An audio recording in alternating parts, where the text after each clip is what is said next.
नमस्कार, स्मिताज किचनमध्ये तुम्हा सगळ्यांचं खूप खूप स्वागत आहे। तर आज आपण बनवणार आहोत रेस्टॉरंट स्टाईल कुर्मा भाजी।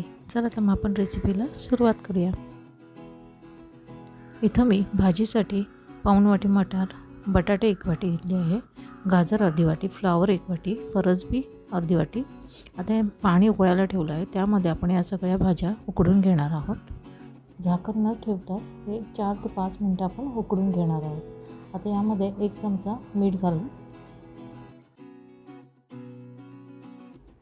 भाज्या उकडतायत तोपर्यंत आपण वाटण तयार करून घेऊ।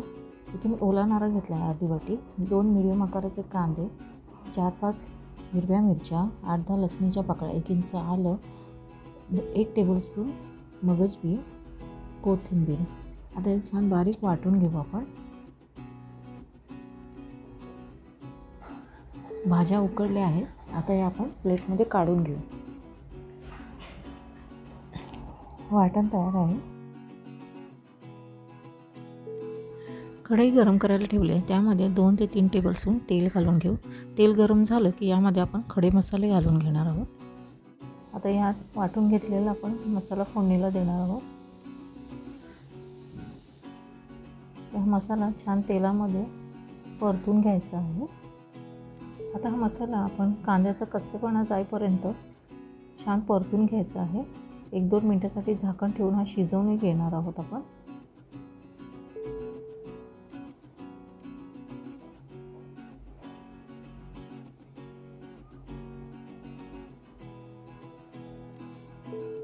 आता आपण यामध्ये टोमॅटो घालणार आहोत। टोमॅटो या मसाल्यामध्ये छान परतून घ्यायचा, मिक्स करून घ्यायचा आहे।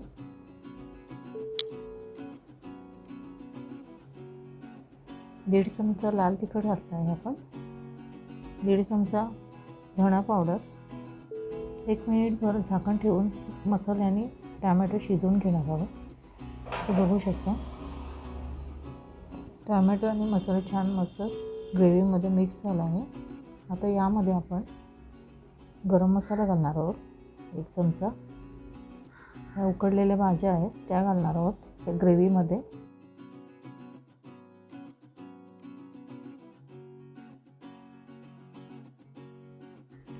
ग्रेव्हीसाठी आपण यामध्ये गरम पाणी घालणार आहोत।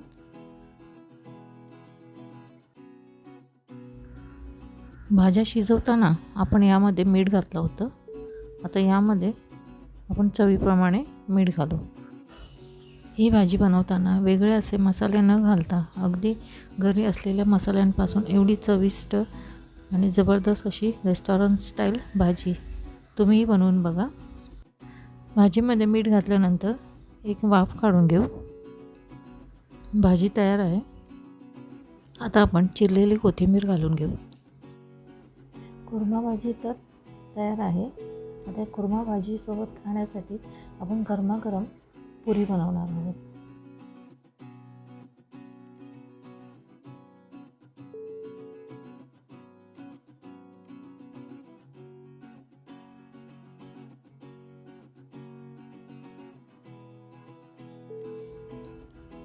पुरी आणि कुर्मा भाजी।